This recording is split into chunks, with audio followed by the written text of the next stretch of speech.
Pessoal, em nossa segunda aula de saúde da mulher, vamos conhecer mais um pouquinho sobre as atribuições dos profissionais de enfermagem para estabelecer a saúde da mulher. Vamos conhecer um pouquinho sobre a anatomia e fisiologia do sistema reprodutor feminino, que é muito importante a gente ter essa percepção, ter esses conhecimentos da anatomia e fisiologia do trato geniturinário, da pelve, do sistema reprodutor. E vamos finalizar a aula falando sobre o câncer de colo de útero, que é um dos assuntos que está na nossa ementa, que deve ser estudado, sobre medidas de prevenção, controle e promoção da saúde a mulheres com câncer de colo uterino. Então, os objetivos desta aula de hoje: explicar sobre a Política Nacional de Atenção Integral à Saúde da Mulher, que a gente já falou dela na primeira aula. Ressaltar a importância do planejamento familiar e as incumbências do enfermeiro, porque não tem como falar sobre anatomia, fisiologia do trato geniturinário feminino sem a gente tratar sobre o planejamento familiar, que também será muito abordado nas outras aulas, a questão da escolha do método contraceptivo adequado para a mulher e de todos os métodos que ela possa escolher aí um deles para prevenir a gravidez.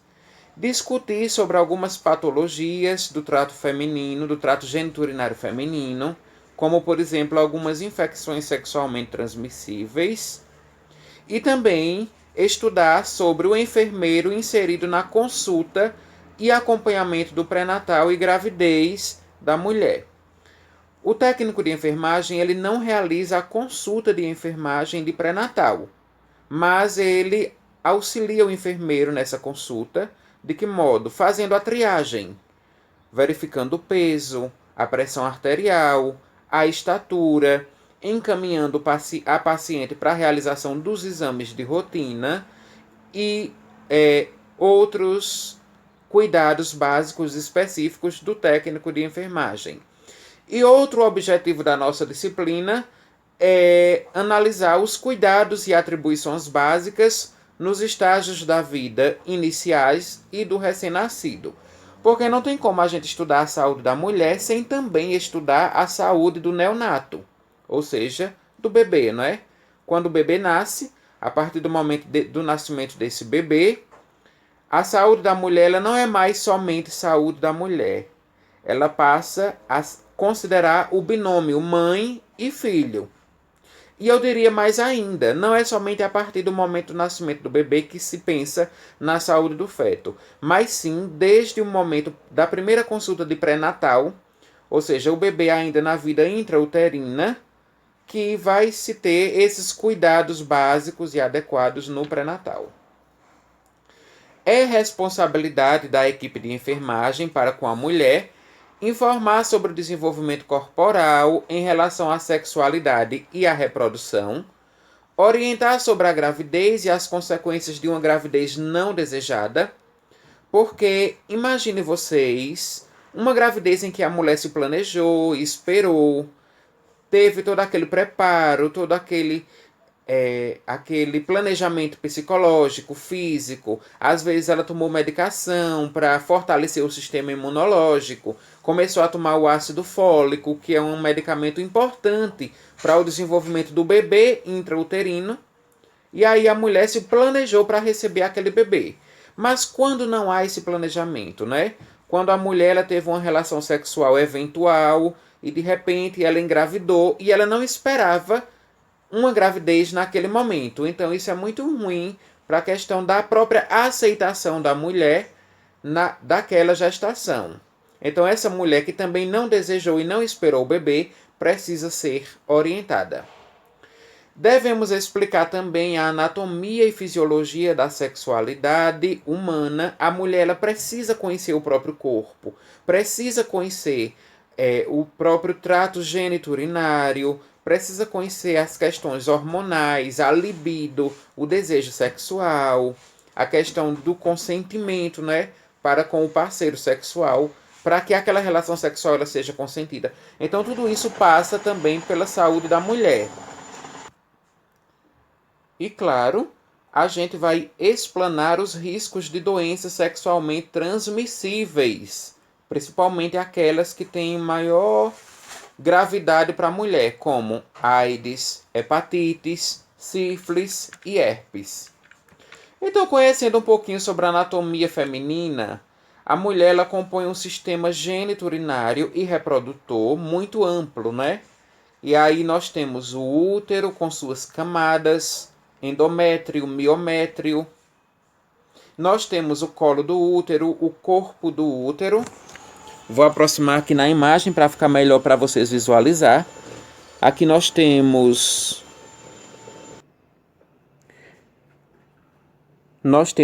o útero com suas camadas, endométrio, miométrio, perimétrio. Nós temos o ovário. O ovário é importante para ver ali a liberação do folículo, né? De onde, se esse folículo for fecundado, vai haver ali a formação da gravidez. Nós temos aqui a bexiga, que fica abaixo do útero. É por isso que muitas mulheres elas têm na gravidez uma queixa urinária muito presente, principalmente a questão de poliúria, que toda gestante de instante em instante está sentindo vontade de ir no banheiro, porque tem essa compressão, digamos assim, do útero na bexiga, e com isso tem esse sinal clínico de poliúria. A paciente fica a todo instante sentindo vontade de urinar devido a esse mecanismo fisiológico da gravidez. Nós temos aqui alguns ligamentos do ovário, nós temos as trompas de falópio, que as trompas de falópio elas saem dos ovários e migram até o útero, porque elas vão permitir a passagem do óvulo para o interior uterino. E nós temos aqui o canal vaginal, a uretra. Aqui por trás, né, nessa região posterior à bexiga e ao útero, nós temos o seco, né, que é a porção terminal do intestino grosso. A mulher grávida também, ela tem muitos sintomas, muitas queixas no trato digestivo, porque também há uma compressão aqui do útero, né, gravídico. O útero, quando ele aumenta de volume, ele vai sair comprimindo tanto a bexiga quanto o reto, né, que é a porção final do intestino. E aí a mulher também vai ter algumas queixas no trato digestivo. Conhecer a anatomia e fisiologia do sistema gênito-urinário da mulher é importante, até mesmo para que a gente possa dar uma orientação correta no momento em que ela precisar. Por exemplo, mulheres com infecção urinária na gravidez, há um risco muito grande de abortamento, de expulsão do feto, né, um abortamento espontâneo devido à ação de bactérias, de fungos, que provocaram aquela infecção intestinal. Então, por isso, aquela infecção urinária. Então, por isso que é tão importante a gente conhecer esses mecanismos da anatomia e fisiologia da mulher. Vejam só aqui nessa outra imagem, uma imagem mais ampliada da questão do útero, né? É aqui na parte interna do útero em que vai se desenvolver o embrião, ou seja, o período gestacional vai ocorrer aqui nesse local. Aqui nós temos o ovário, nós temos a trompa de falópio, que é esse canal aqui ligando o ovário até o útero. E aqui nós temos a vagina, com o orifício interno e externo do útero. E nós temos o canal uretral, por onde a mulher ela vai urinar. É importante a gente saber que no colo do útero pode se desenvolver alguns problemas de saúde, como algumas infecções sexualmente transmissíveis ou o próprio câncer do colo de útero, que já é uma situação mais agressiva para a mulher. É uma doença que vai requerer assim, um cuidado intensivo para ela, devido ao desenvolvimento de um tumor, né, de um carcinoma nesse local aí do colo do útero. Vamos falar um pouquinho do câncer de colo do útero. Para falar de câncer de colo do útero, a gente precisa falar primeiro sobre um vírus, que é o HPV, papilomavírus humano, que causa muitos estragos a nível de colo de útero e do trato gênito-urinário feminino. Porque se esse vírus ele não for controlado, né, a mulher não receber um tratamento adequado, como por exemplo uma cauterização, ou se essa mulher não tomar medicamentos antivirais para erradicar esse vírus, né, ali do trato geniturinário, ele poderá, ao longo prazo, desenvolver lesões ali epiteliais, né, a nível do colo do útero, que a partir dessas lesões, que são precursoras, poderão desenvolver um câncer, um carcinoma invasivo do colo do útero, e aí a mulher ela vai ter um sofrimento muito grande com relação a essa doença. Então, o câncer de colo do útero, ele é responsável pela morte de milhares de mulheres em todo o mundo, devendo ser devidamente prevenido e controlado. É comprovado que 99% das mulheres que têm câncer do colo do útero foram antes infectadas pelo HPV. Como falei para vocês, o HPV é o principal fator de risco para o desenvolvimento do câncer de colo de útero. Mas o câncer de colo de útero ele pode ser prevenido mediante ações preventivas, como, por exemplo, a realização de um exame, que é o exame de Papa Nicolau, ou a citologia do colo do útero, que é recomendada para mulheres a partir da idade fértil de 20 anos. A partir dos 15 anos já se indica que as mulheres façam a citologia do colo do útero, porém, é mais recomendado a partir dos 25 anos, que é a idade pela qual há um maior risco de desenvolver lesões precursoras ou o próprio câncer do colo do útero. O útero da mulher ele é composto por colo, corpo e fundo. Inicialmente, o tumor limita-se à região do colo. Sua evolução ocorre vagarosamente e é curável na quase totalidade dos casos. Vejam aqui nessa outra imagem, nós temos o colo do útero, né? Essa região arredondada aqui e na cor roséola, né? Meio rosinha. E nós temos bem evidente aqui uma lesão cancerígena, bem no colo do útero. Percebam que é como se fossem bolhas, né? Ou como se fosse um condiloma, que é provocado pelo HPV, que é o vírus que causa todo esse dano aqui, essa lesão. E a partir de aí, se não for controlada essa lesão, ela vai evoluindo para o câncer no estágio avançado. E se não for tratado em tempo hábil, o câncer ele pode estender-se para todo o útero, inclusive sofrer metástase. Que a metástase é quando esse câncer ele deixa aquele tecido original, ou seja, o colo do útero, e migra para outros tecidos vizinhos adjacentes. Por exemplo, a partir de um câncer de colo de útero, podemos ter um câncer de ovários também, um câncer na bexiga, naquelas regiões próximas ali ao útero, e que houve a migração daquelas células cancerígenas e provocou metástase desse tumor. Nós temos os estágios, né? Na classificação do câncer de colo de útero, nós temos alguns estágios, desde o estágio inicial, que é o estágio 0, é quando há um carcinoma in situ. O câncer ele está superficial no colo do útero e ainda não atingiu camadas mais profundas. Nós temos o estágio 1, é quando o tumor atinge tecidos mais profundos, mas se limita ainda ao útero. Nós temos o estágio 2, é quando o tumor invade áreas vizinhas ao colo do útero, como a vagina, mas ainda está dentro da área pélvica. Nós temos o estágio 3, é quando o tumor se espalha para a parte inferior da vagina ou da parede da pelve. O tumor ele pode estar bloqueando os ureteres. Os ureteres, eles são aqueles pequenos túbulos, né, que fazem com que haja o escoamento de urina dos rins para a uretra. E nós temos o estágio 4, que aí nesse caso o tumor ele atinge a bexiga, o reto, ou até mesmo locais distantes, como pulmões, o cérebro, né, partes do fígado. É quando houve ali uma metástase, ou seja, o tumor ele se enraizou, ele adquiriu proporções tão agressivas que teve a capacidade de migrar pela circulação sanguínea para outros órgãos distantes, né? Órgãos nobres, como por exemplo o cérebro, os pulmões, e aí houve o que a gente chama de metástase. Esses são os estágios do tumor, né, do câncer de colo de útero, que pode ir de um estágio mais brando até um estágio mais agressivo de metástase, quando a mulher ela não vai ter possibilidade de cura. E aí, nós temos as lesões precursoras do câncer do colo do útero. Nas lesões precursoras, nós temos NIC1, NIC2 e NIC3, e nós temos o carcinoma in situ, que já é o tumor em si. NIC1 é a neoplasia intraepitelial grau 1.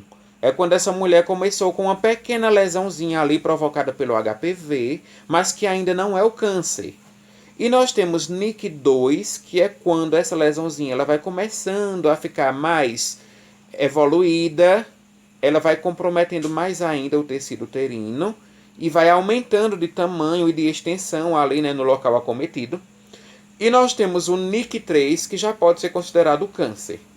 É a lesão primária cancerígena que se desenvolveu ali no colo do útero da mulher. E se não for tratada em tempo hábil, em tempo oportuno, essa lesão vai evoluindo até atingir todo o útero e formar um carcinoma invasivo, ou seja, um tumor que tem a capacidade de provocar metástase. Sintomatologia, né? Quais são os sinais e sintomas da mulher com câncer de colo do útero? Na fase inicial da doença não há sintomas característicos. A maioria das mulheres elas são assintomáticas. Porém, quando acontece a presença de um sintoma evidente ali de câncer de colo de útero, poderá haver pequeno sangramento vaginal ou fora do período menstrual, a mulher começa a sangrar de forma espontânea, então aí já vai suspeitando que haja um tumor ou uma lesão precursora, né, do tumor.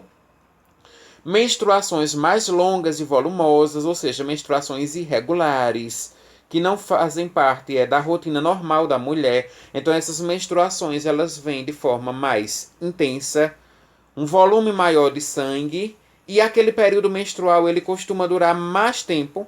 Então pode-se suspeitar de um possível tumor, né, do colo do útero quando ocorrer essas menstruações irregulares. Dor durante as relações sexuais, porque, pessoal, durante a relação sexual não pode haver dor para a mulher. Se houver dor, é sinal de que há alguma infecção, algum problema de saúde mais evidente ali do trato ginecológico da mulher. E, claro, a suspeita de um câncer. Secreção vaginal espessa, que pode apresentar cheiro, então aquele cheiro forte, não é, de peixe podre. Como, por exemplo, quando a mulher ela tem uma infecção por Gardnerella, ela vai ter um odor fétido ali, ou seja, um odor bem forte, bem característico ali do trato ginecológico da mulher devido àquele problema, àquela infecção. E também dor pélvica. A mulher vai sentir muitas dores nessa região pélvica e isso vai comprometer ainda mais a questão da saúde dela. Tratamento e prevenção. Então, através do exame de colposcopia ou da biópsia, mas antes de realizar colposcopia e biópsia, a mulher faz o exame de citologia do colo do útero, que é o exame preventivo, recomendado para que possa ser feito todos os anos, uma vez por ano. A mulher faz esse exame ginecológico, colhe células ali, né, do materialzinho do colo do útero, para ser analisado no laboratório, na lâminazinha, e ver se tem indícios ali de um tumor, ou até mesmo de infecções sexualmente transmissíveis.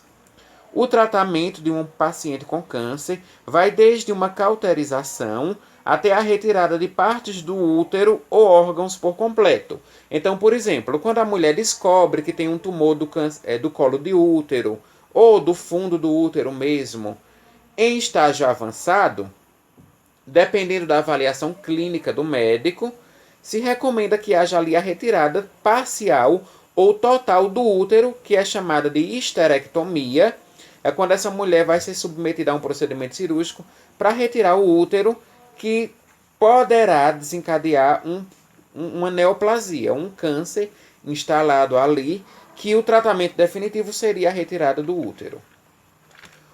Um mecanismo, né, um método de prevenção do câncer do colo do útero é através da vacinação contra o HPV, que no Brasil, essa vacinação HPV, ela está disponível para adolescentes, meninas a partir de 9 anos, mulheres, e no caso os meninos, eles também entraram no calendário vacinal contra o HPV a partir dos 12 anos de idade, é feito nos meninos, a partir dos 11 anos de idade é feito nos meninos, e a partir dos 9 anos de idade as meninas recebem a vacina contra o papiloma vírus humano, que o papiloma vírus humano ele é um vírus transmitido pelo contato direto através de relações sexuais desprotegidas, ou seja, quando não há o uso da camisinha, do preservativo, e aí poderá haver o contágio, né, a transmissão do vírus.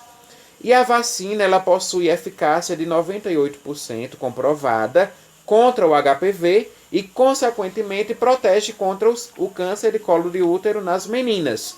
Além de proteger contra o câncer de colo de útero, tanto em meninas como em meninos, vai proteger contra câncer de boca e câncer de orofaringe, em virtude das práticas sexuais, quando há o contato da mucosa oral, da mucosa bucal, né, da pessoa, com o trato genital do parceiro sexual. Então, isso poderá haver também o contágio do vírus HPV para a região da boca e para a região da garganta, que seria a orofaringe. Então, a vacina ela vai proteger também cânceres nesses locais de boca e de orofaringe, devido à presença ali do vírus HPV. A vacina é uma prevenção importante contra o câncer do colo do útero, mas a gente ainda encontra muita resistência de pais e mães que não querem vacinar suas crianças, seus adolescentes, por causa de um certo tabu. Porque alguns pais e mães acham que se vacinar a criança contra o HPV, isso vai induzir ali um estímulo para que os adolescentes eles possam ter uma atividade precoce da vida sexual deles. Ou seja, na cabeça de alguns pais e mães, se o adolescente se vacinar, ele vai já começar a ter alguns desejos sexuais e vai querer começar a ter uma vida sexual ativa, quando na verdade não é isso. A vacina ela não induz a essa libido, ou seja, a esse desejo sexual. Apenas a vacina ela é administrada no momento prévio ao início da atividade sexual, né, daqueles adolescentes, porque essa vacina ela já vai conferindo anticorpos e proteção antes mesmo daqueles adolescentes, daqueles meninos e meninas terem uma vida sexual ativa. Então, a indicação da vacina previamente a esse período é para que aquela pessoa comece a produzir anticorpos e que quando chegar o momento daquele indivíduo, né, daquela pessoa, for ter a sua primeira relação sexual, aquela pessoa já vai estar protegida contra o papiloma vírus humano, e essa proteção vai conferir uma maior prevenção também contra o câncer de colo de útero, de boca e de orofaringe. Então nós, enquanto técnicos de enfermagem, vocês que atuarão na linha de frente, nos PSFs, nas palestras, nos serviços de atenção primária, vocês poderão abordar muito bem em palestras essa temática de que a vacina é para proteger, não é para induzir nem estimular a questão da atividade sexual dessas meninas ou desses meninos. A vacina, pelo contrário, é para que quando esses meninos e meninas forem iniciar sua atividade sexual, possam ter proteção garantida por meio de anticorpos imunizantes, ou seja, por meio da vacina. Gente, chegamos ao fim dessa aula. Espero que tenham compreendido esses conceitos de hoje, sobretudo o que é o câncer, como se faz a prevenção do câncer, como o técnico de enfermagem pode agir para prevenir o câncer e as outras infecções sexualmente transmissíveis. E, claro, a questão da gente saber dar uma orientação correta, no momento correto, ao pai ou à mãe que necessitar dessa orientação, certo? Então, fica aí também um trabalhinho agora constando dessa segunda aula, que é um estudo de caso, onde vocês vão ler o estudo de caso. Vocês vão ler o estudo de caso e vão responder as perguntinhas que eu fiz logo abaixo. Qualquer dúvida, como na primeira aula, estarei disponível até umas 4h30, 5 horas da tarde, para que a gente possa debater e aprofundar mais ainda os conhecimentos sobre anatomia e fisiologia do sistema genital feminino, câncer de colo de útero e cuidados específicos de enfermagem para essa população feminina. Então, obrigado a todos pela atenção.